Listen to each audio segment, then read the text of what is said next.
Hi, everybody. Good afternoon. For those of you who don't know me, my name is Arya Manveer. I'm the founder and CEO of Vizex. Thank you for joining us today on a Sunday afternoon. As a lot of you know, we had taken a very tough decision about a year ago to pause our fractional ownership opportunities, considering that there was a regulatory clarity that was awaited.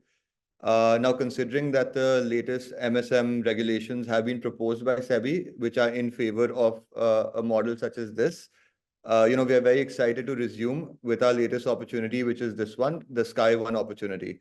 So despite popular demand, we had taken this time to, best align ourselves and to seek the regulatory clarification that was needed to ensure the best investor servicing and investor capital protection.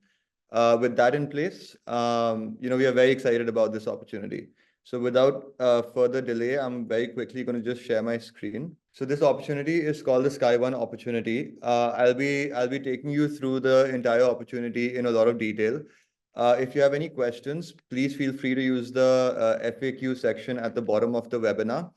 Once the presentation is complete, I'll try to address as many questions as I can from the FAQ section. So please feel free through the presentation to use that as you may.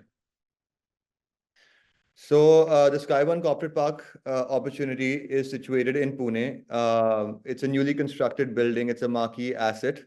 It's situated just abutting the Pune airport. In fact, when you land in Pune, you can see the Sky One Corporate Park building with its signage, which gives it a very good branding as well as asset recognition quality. Now, in this opportunity, we are basically looking at acquiring the 9th floor, which spans about 58,661 square foot. This floor is leased out to Vertiv Energy. Vertiv Energy is a MNC tenant. They are listed on NYSE. They're a Fortune 600 tenant, so I think they're rank 597. So a very, very established tenant. And they're opening their R&D facility in India. So they'll be basing the entire R&D facility out of this building.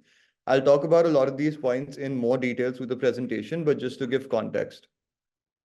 The gross entry yield in this opportunity will be 9.6%, which is a very, very competitive yield on the asset. And I'll talk about how we managed to achieve that. It's a very interesting situation as well. The IRR that we are anticipating this asset to give investors is 15.1%. This is inclusive of your yield as well as appreciation. The tenant has signed a 5-year leave-in license with a 5-year lock-in. So the entire tenure is a lock-in on the tenant, which means the tenant cannot vacate prior that. And in Maharashtra, usually the longest leave-in license is 5 years. So, this shows a little bit about the intent and stickiness and the long-term perspective of the tenant. And the minimum investment in this opportunity, as always, is 25 lakh rupees.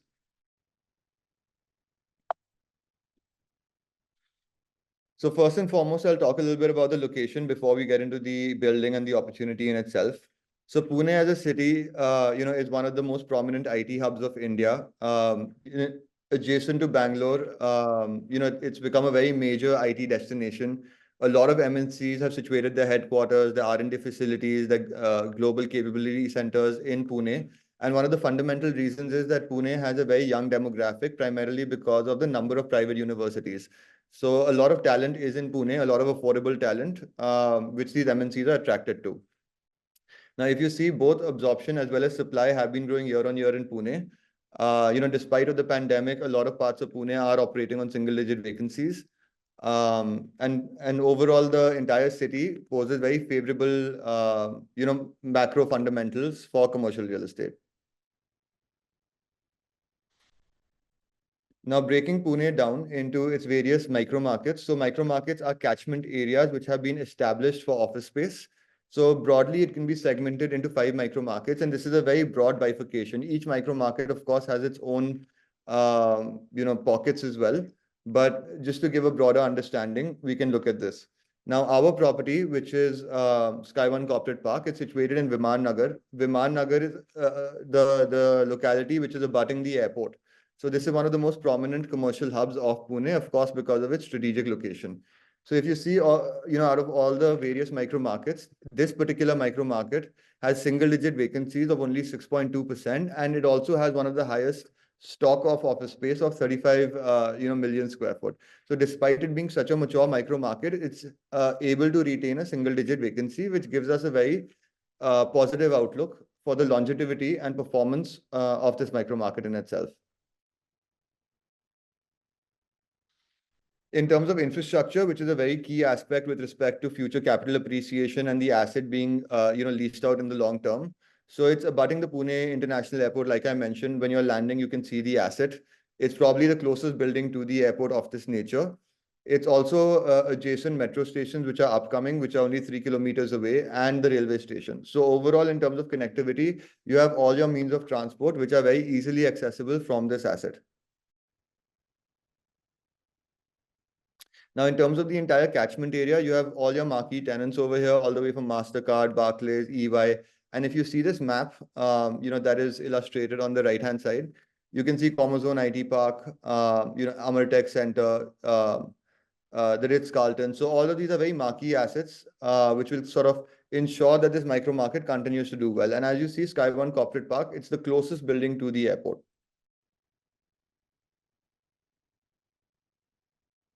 Now we'll go through the opportunity in itself. That was a little bit about the location. So before I go more into depth about the opportunity, I'll talk a little bit about the history of this building, because I think that's very important to understand, to get a sense of how we were able to achieve these yields in this asset. So this building was, close to completion pre-COVID, so in about 2019. Now, due to COVID, there were certain cash flow issues, due to which the developer could not service his financing obligations to the financier. In this case, the financier was L&T Finance. So L&T Finance had to foreclose on the asset, and this is a marquee asset. It was already majorly leased, but once L&T foreclosed on it, for 2 years, it was sort of, going through a stabilization phase. So only very recently has the building resumed its leasing, has resumed its sales, and despite it sort of resuming very recently, already about 4 to 5 floors of the building have been sold. So we have been one of the early people to be able to acquire this floor, and because we are buying it from a financier who has a certain date by which he needs the liquidation, we were able to sort of negotiate a very aggressive price.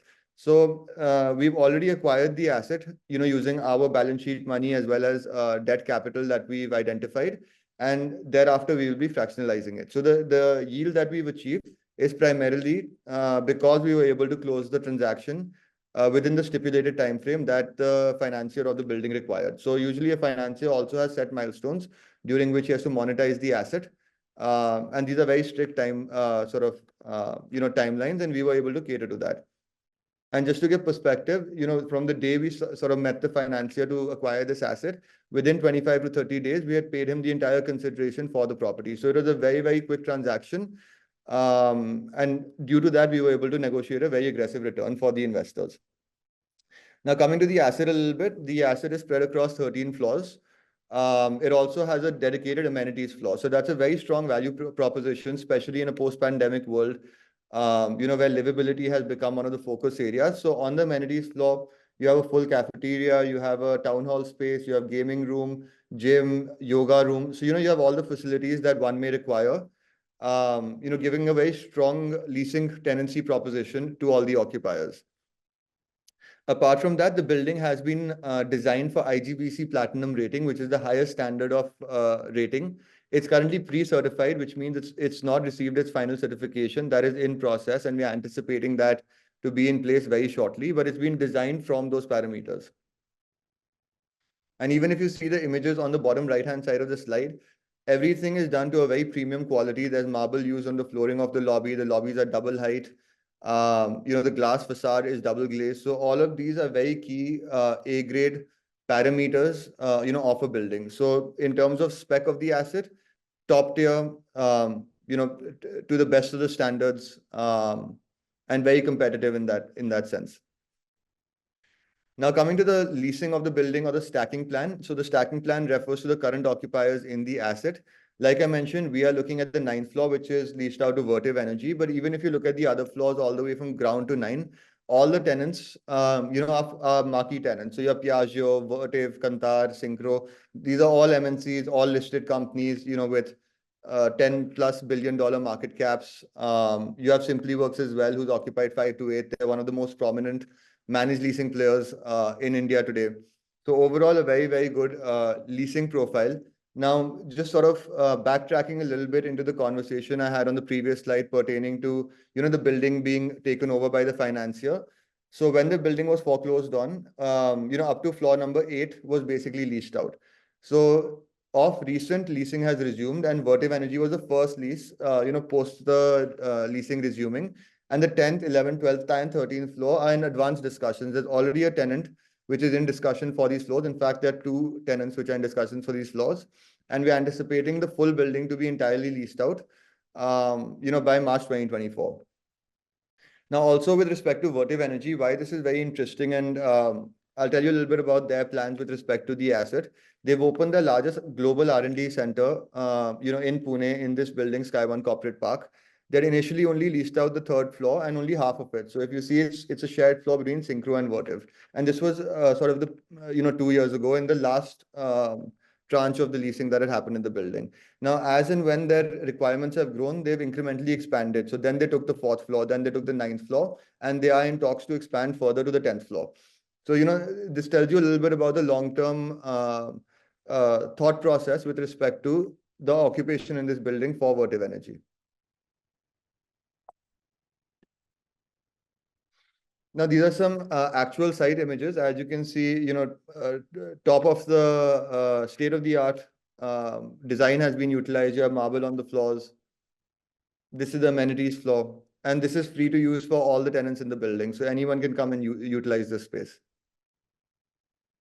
Again, this is all amenities floor. So if you see, you have a yoga room, you have an area for children to sort of, spend their time in. You have a cafeteria, you have a gym.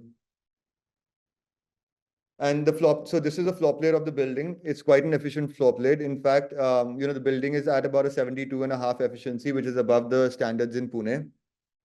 It's a very clean floor plate. In fact, it can also in the future be divided into multiple occupiers. Like we had seen in the stacking plan, there are some floors with multiple occupiers. However, our floor has been taken entirely by Vertiv Energy.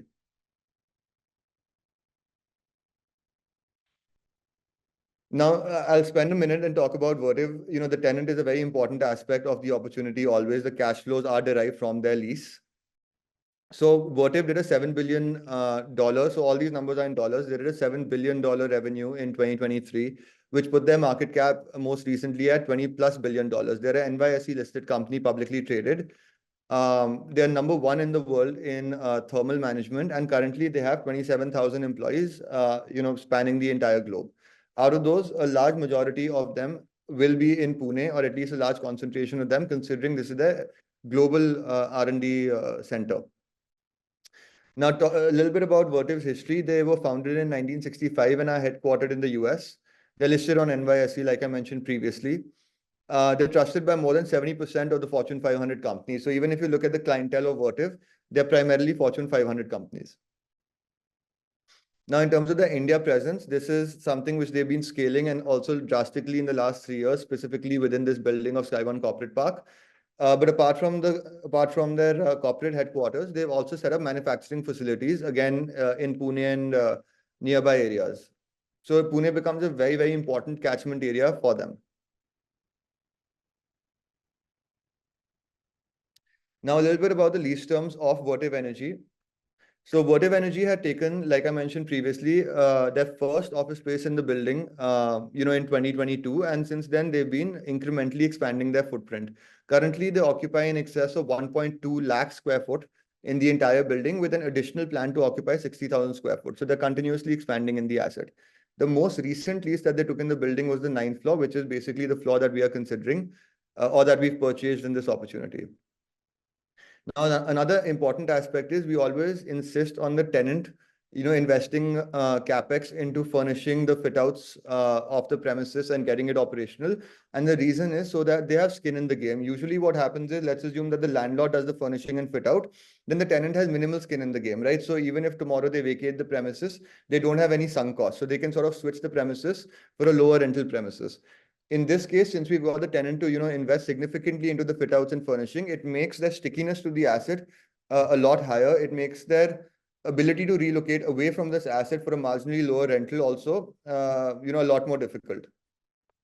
With respect to the cost that they've spent on this asset, roughly it's about 2,000 rupees per square foot, which amounts to 24 crore rupees on their current 1.2 lakh square foot. So when they expand, they'll again spend 2,000 rupees a square foot, which will tantamount to another 12 crore rupees. So having 24 to 36 crore rupees of investment is quite substantial.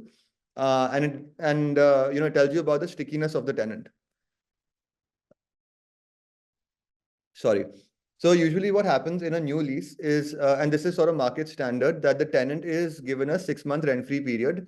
And during this period, the tenant basically gets the office space operational. They do the fit outs, they do the furnishing.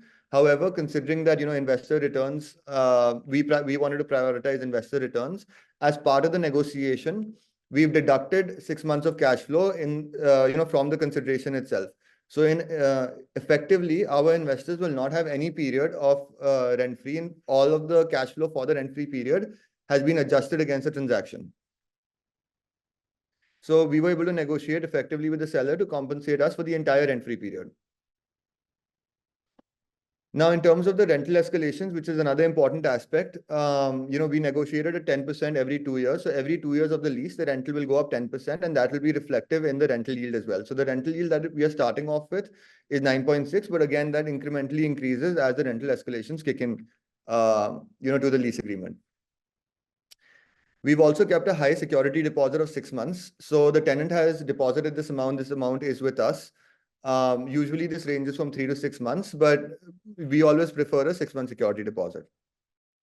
Now, in terms of the lease commencement date, like I mentioned, this is one of the recent leases they've taken in the building, the 9th floor. The lease commenced on the 1st of Jan, and it will end on the 31st of December, 2028. So it's a full 5-year tenure, and the whole 5 years is a lock-in.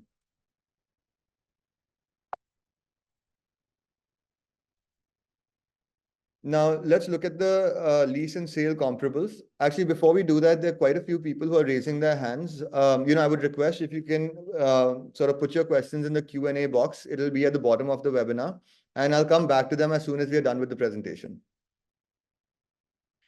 Great. So coming back, so we've done a lease and sale benchmarking. There are not too many sale transactions in the vicinity, so they're limited benchmarks. And the reason is a lot of the assets in this area are institutionally owned. So you have, a lot of buildings that are bought by funds at the land stage, and hence we don't have that much comparable data.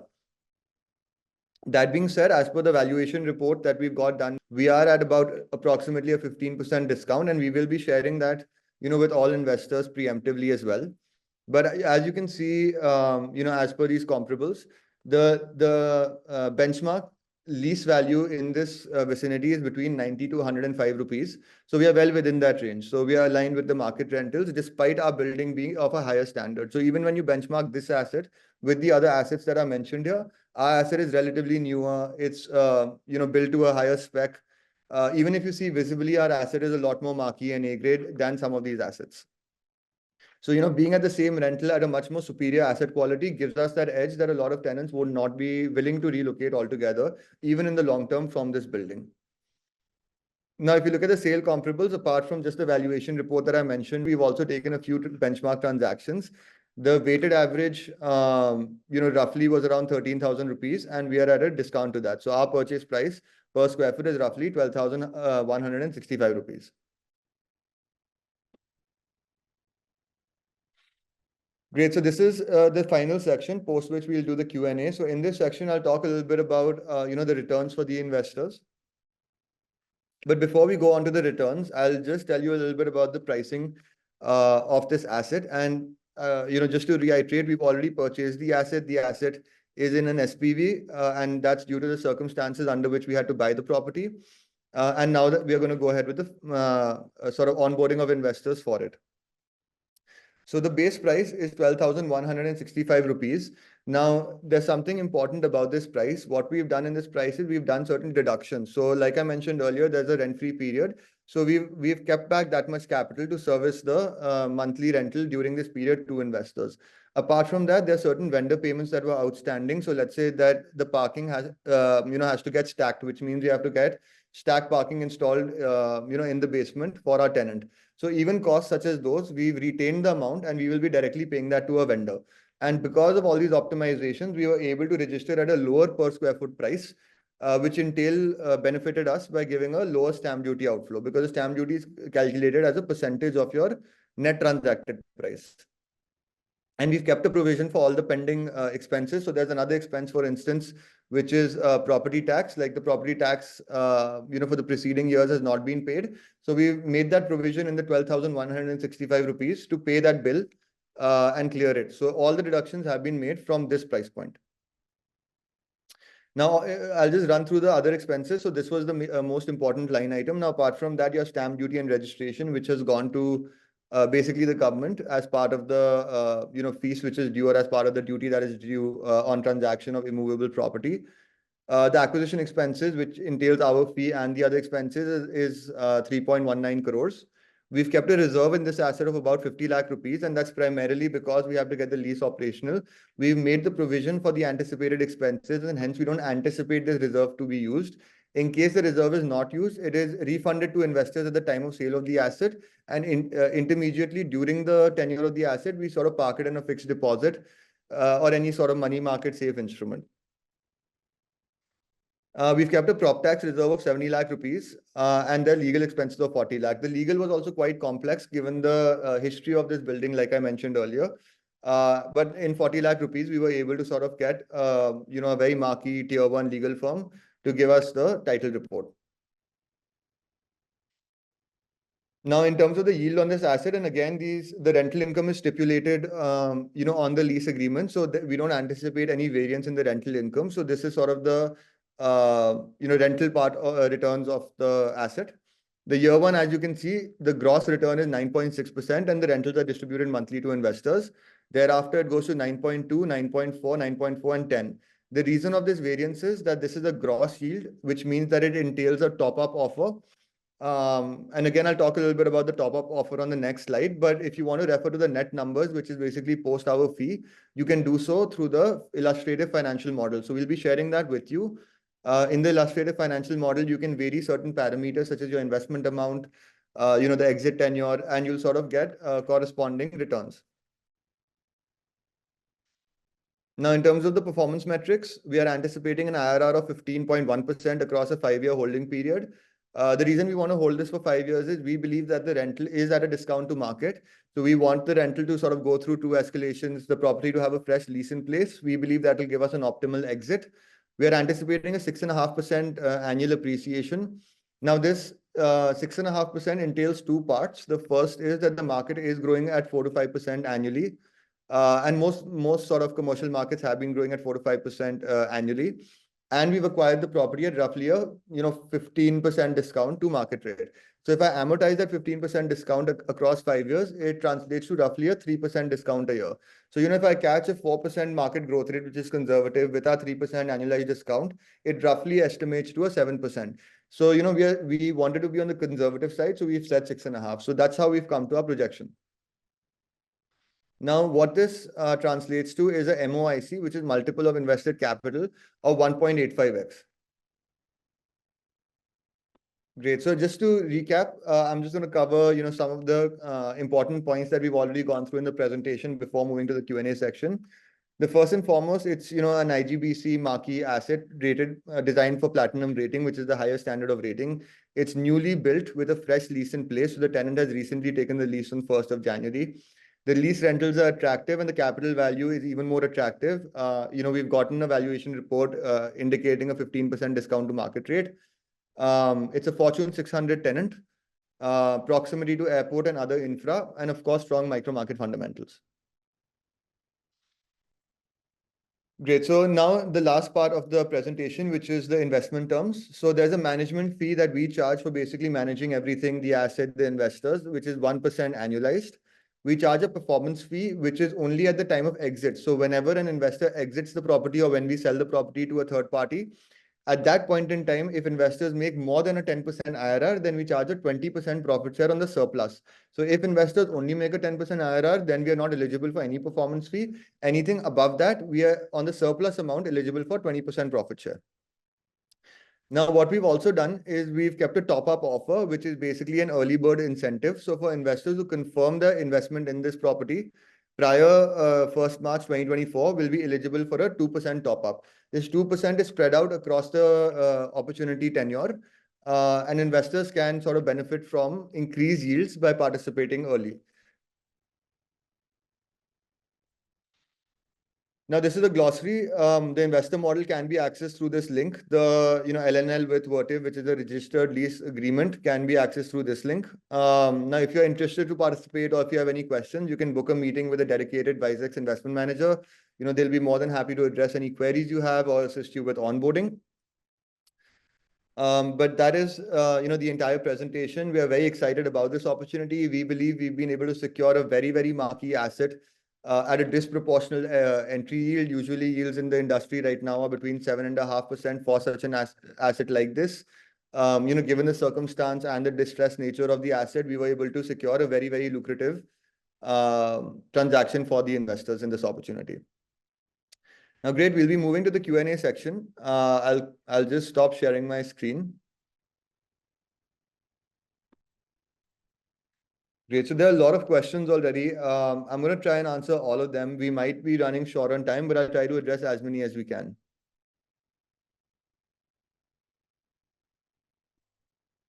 Great. So the first question is from Juga Pratim. So expense of only 10% is considered. What is scam and other utility charges?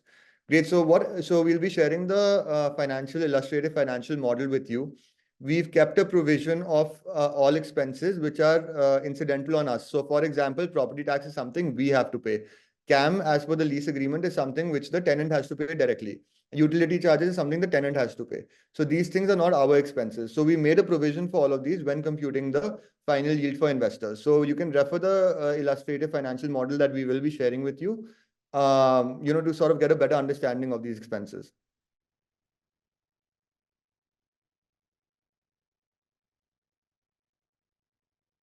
Great. So the next question is, this means Vertiv has leased out the entire 9th floor. What's WiseX's take in this? Yes, Vertiv has leased out the entire 9th floor. Currently, we've purchased the entire asset, so we already own the asset. Now we will be fractionalizing it to investors, or we will be sort of onboarding investors to participate in this opportunity. Great. The next question is, could you please explain again about the rent-free 6 months and how it is adjusted for investors? Absolutely. So what usually happens is when a new tenant takes a lease, it's industry practice to give them a 5 to 6 month rent-free period to basically do their fit outs and get the office operational. However, so it doesn't hamper the returns for our investors, we negotiated with the seller so that they have to service the rental for whatever period the tenant is not servicing the rental. Now, instead of waiting for them to service the amount, what we've done is we've deducted it from the total consideration that we have to pay them. So assuming that ballpark the rental amount is 60 lakh rupees a month, so 60 lakhs into 6 is what we've deducted from the total consideration that was negotiated to service the investors during the rent-free period.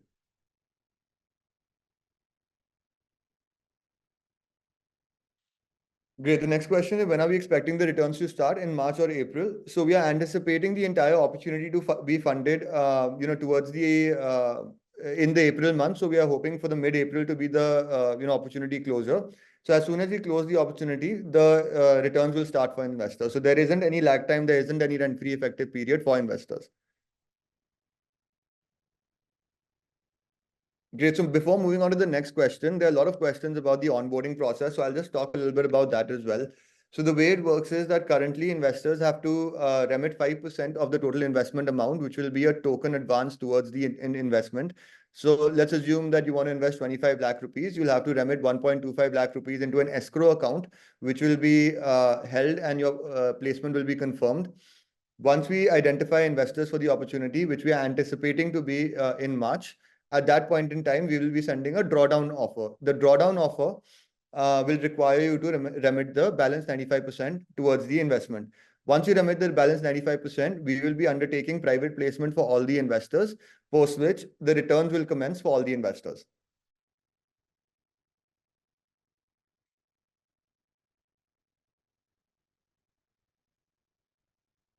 Great. The next question is the Pune International Airport operational or is it a proposed airport location? No, it's the only airport in Pune. It's fully operational. You can sort of take flights to and fro from that airport.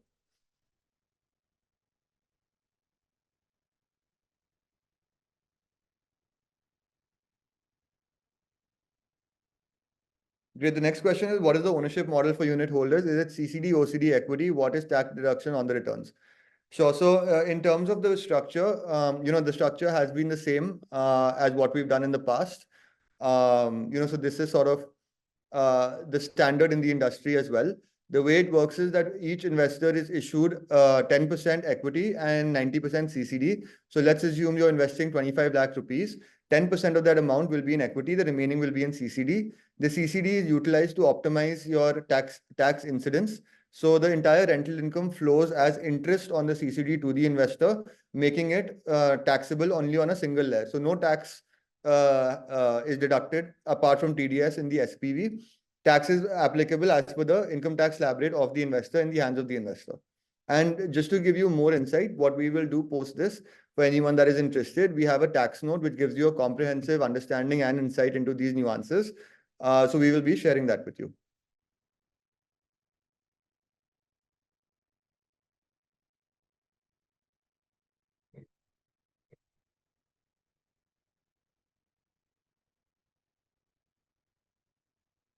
Great. The next question is, what is the acquisition cost? So, Prakash, there was a slide in the presentation which sort of showed you the purchase price breakdown.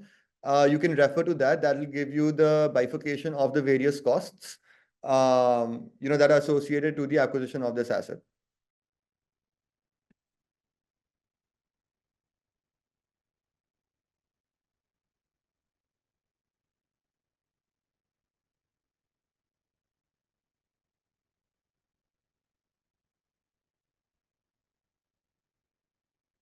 Great. So the next question is from Nirmala. What's the exit plan and what's the risk if there's no client tenant available post Vertiv's lease completion? This is a great question. So, Nirmala, usually when we are buying an asset, we look at the releasability factor as one of the most important factors. Now, considering this is a new building, considering that it's primarily leased to Fortune 500, Fortune 600 tenants, we don't anticipate too much churn in the building. So, tenants like these usually like to renew their leases, especially considering that they've invested significant amounts of money into the capex of the asset. So, in all likelihood, Vertiv will renew the lease. They've already taken various number of floors in the building, which shows their long-term perspective towards the asset. And considering this is their global R&D center, it will be very difficult to relocate. Like on the third floor, they're also opening a lab. A lab is a very specialized premises in which they invest a much larger amount, in which a lot of the research takes place. So we don't anticipate that Vertiv will leave. But even in case that they do leave, considering the asset quality, the location, the other tenants in the building, we don't anticipate any long vacancy period as such. In fact, the releasing of this building started only in January this year. Already, whatever balance stock that there was is probably going to get leased in the next 3 to 4 weeks. And furthermore, there's also a 5-year lock-in. So for 5 years, Vertiv contractually cannot leave. So that cash flow is very, very secured.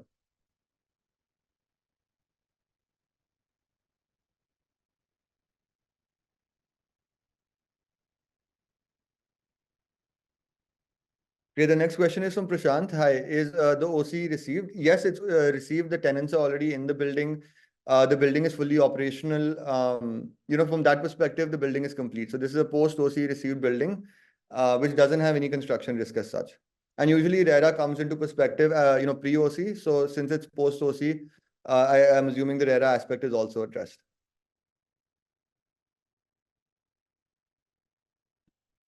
Great. The next question is 2% top up means we will get 9.5 plus 2% yield. No, so the gross yield that is mentioned in the presentation is inclusive of the top up of 2%. The 2% is also distributed across the tenure. It's not all in year one. When you look at the illustrative financial model that we share with you post the webinar, you'll get a better understanding of the distribution of the top up offer.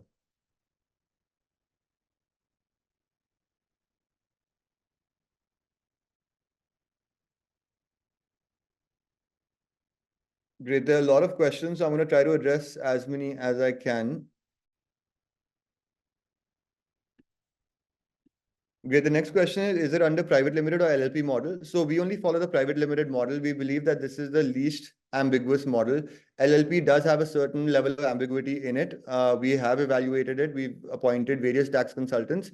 And based on all the advice that we received, based on the current industry standard and what is stipulated in SEBI's MSM REIT proposed consultation paper, private limited is the better model, and that's what we believe as well. So that's what we are sort of going ahead with, and this is the same model that we've utilized in the past.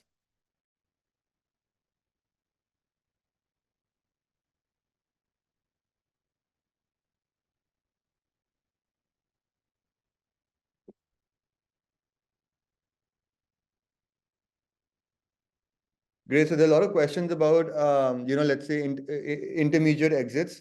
So that refers to a secondary exit. So if any investor post the investment does want to exit, their, let's say, investment. So if someone invests 25 lakh rupees and for whatever reason they want to exit it prior to the sale of the entire asset, then we have a very active secondary marketplace. We have done numerous transactions on it for our current portfolio. On average, we've given liquidity in 15 to 30 days. So if any investor does require liquidity, we can facilitate the same through our secondary market.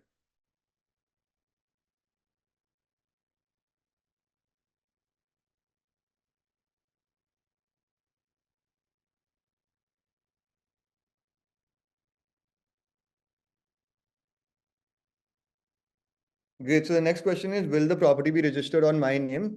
So no, it won't be registered in your name. The way the model works is that the property is purchased into a dedicated private limited company. The private limited company is floated for the sole purpose of owning this property. It undertakes no other business. It's purely to own the asset.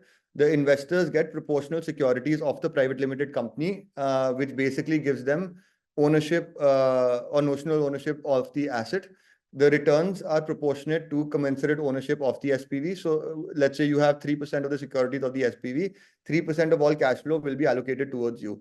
So you don't get direct ownership of the property, but you do get shares as well as other securities, which give you implicit ownership of the asset.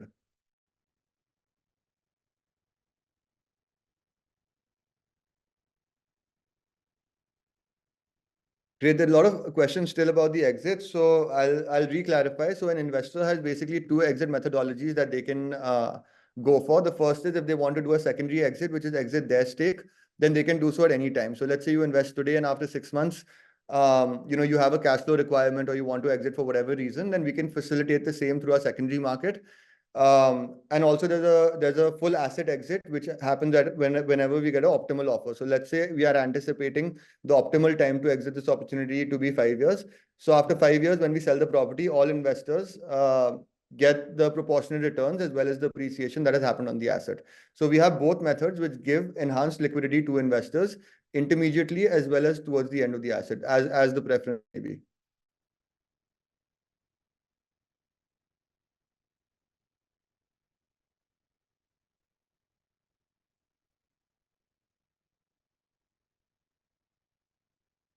Yeah, I'm going to try to answer the last four questions. There are more than 100 pending questions, but I think we're running a little bit short on time.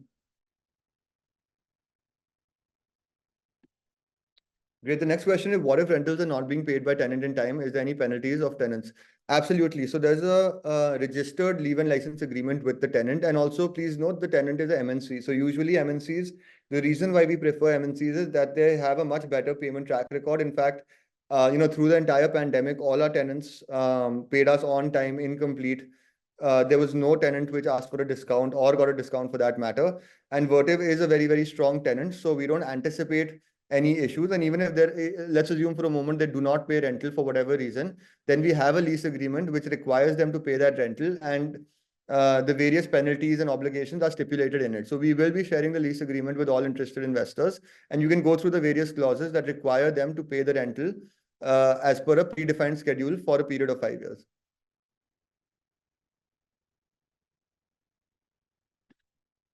Great. The next question is, can we get a breakup of total investment and the monthly rent in detail? Absolutely. So we will be sharing the illustrative financial model that has the entire breakup. It also has, the monthly cash flow on a gross and net level an investor will be receiving, along with the various expenses that will be deducted. You can also vary your investment amount to get a better understanding in that model of what the exact absolute amounts per month will look like for you.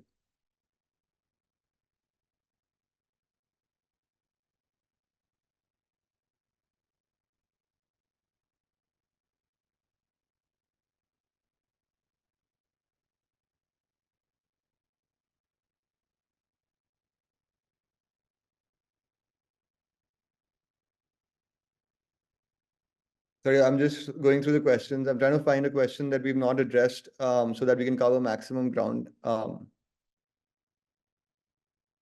Great. The next question is from Rachit. What is the security for the investors? How is the documentation maintained? So we are issuing traditional debentures and equity to the investors, which and the securities are issued of a private limited company that owns the asset. So the security basically are these shares and debentures that investors will have, and these are a widely recognized form of security. The documentation is maintained in terms of a share certificate and a debenture certificate. So both of these will be provided to the investor. And the same is governed by ROC and MCA, so which is Registrar of Companies and the Ministry of Corporate Affairs. So this is a very traditional structure, and you will be getting shares and debentures.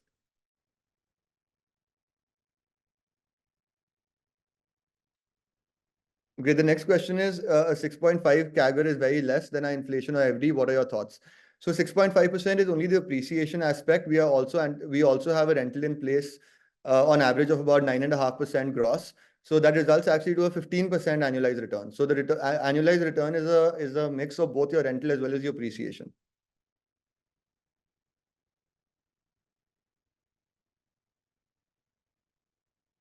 Great. The next question is from Mr. Satinder. When we rent directly, we get 30% deduction, then the balance taxed at a slab. How is it in this case? So in this case, the rental is distributed as interest income, so you can optimize that on your end. However, you won't get a 30% deduction since it will reflect as interest income for you as opposed to rental income.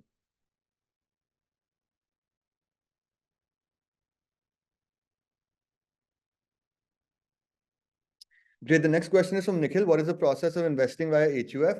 So HUFs can invest. So basically, I'll cover the entities that can first invest. So an individual can invest, a private limited can invest, LLP, HUF, an NRI. So, we can facilitate investments from all these various entities.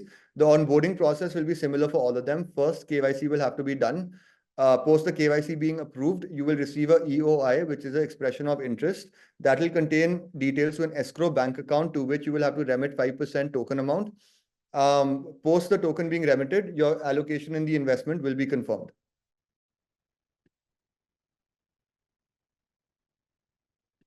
Okay, the next question is from Nirav. Are we charging GST on rentals to tenants? If yes, how will it be handled in case of SPV? So Nirav, it's very simple. The GST will be charged from the tenant, and we will have to fill it as part of our GST return. So this is a pass-through. It goes to the government.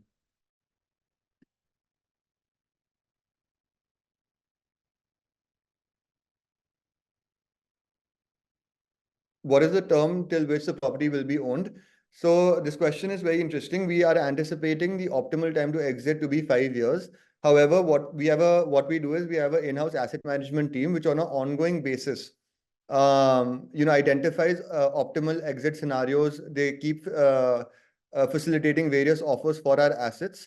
We proposition these offers to our investors, and if a majority of investors do feel that this price point is a good exit price point, then we basically facilitate that and ensure that it happens, and investors get maximum appreciation. So whilst we project the best time to be 5 years, the final decision of when to exit is contingent on us receiving a good offer which is acceptable to investors, and investors giving us the consent for the same.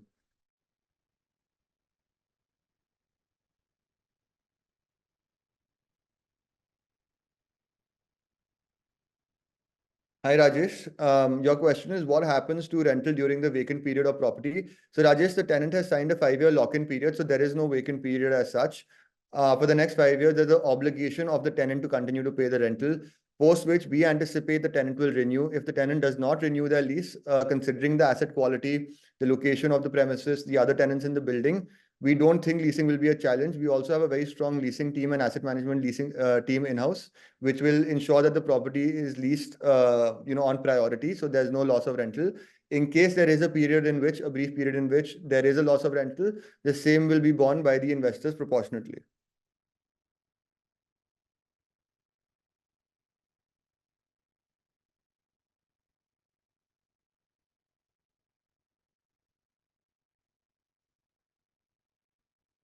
Great. The next question is from Abhishek. Have you exited, sold any of your previous investments to date? Yes, in fact, the first investment that we made was also in Pune. It was in Magarpatta city. So it was a roughly 50 crore asset. We did exit that property. We sold it to ICICI Pru. That exit happened last year. So yes, we have exited, the entire Magarpatta asset.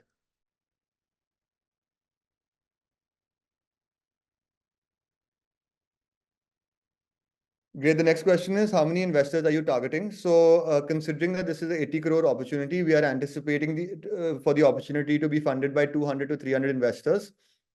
We've already identified 50 investors, as part of our early access program. The early access period will be lasting until 1st of March. This is the period during which investors will be eligible for the pre-book top-up offer. But yes, the total number of investors we are anticipating would be between 200 and 300.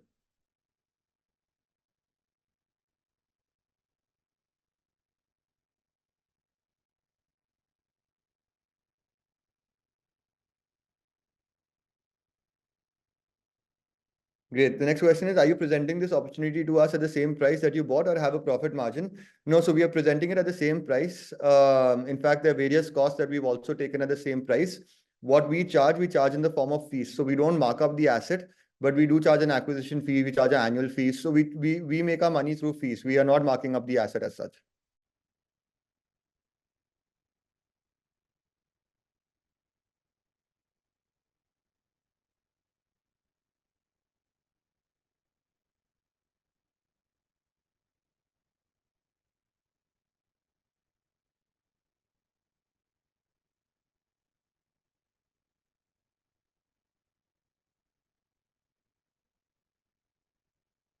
Great. So I'm gonna take the last question because we're actually a little bit out of time. But before I take that question, there are more than 100 open questions. So what we will be doing is that these questions will be shared with our investment management team. They will reach out to you with answers to all your queries to ensure that everyone is addressed. With respect to their questions. In case someone does not reach out to you, or in case you have additional questions, you can use the meeting booking link in the presentation or through any of our emailers to reach out to our team and book a call with our team. They will be more than happy to assist you in addressing the same. Great. So the last question is, what percentage of the opportunity is funded? When do you think the opportunity will be funded by? What are the benefits of investing early? Great. So currently we've roughly funded, I think, around 15-20% of the opportunity. We only launched the opportunity about 5 days ago. That also was a soft launch. So today is the official launch from the webinar. But considering our repeat investors, we were already able to get 10 to 15% subscription for this opportunity in itself. We are anticipating the entire opportunity to be funded within the early access period, which ends on 1st of March. Investors who participate by 1st of March will, of course, be eligible for the additional top-up offer of 2%. People who will invest post that will not be eligible for the same. Great. So on that note, I am going to end the webinar. There are a lot of questions, and I apologize for not being able to address all of them. I would like to thank everybody for coming on a Sunday afternoon. I know it's not the most optimal time, but thank you for taking time and attending the webinar. Our team will be more than happy to address all your queries. Please feel free to reach out. You can also visit our office or you can book a call with us, and we would be more than happy to help. Thank you, everybody, and have a great day.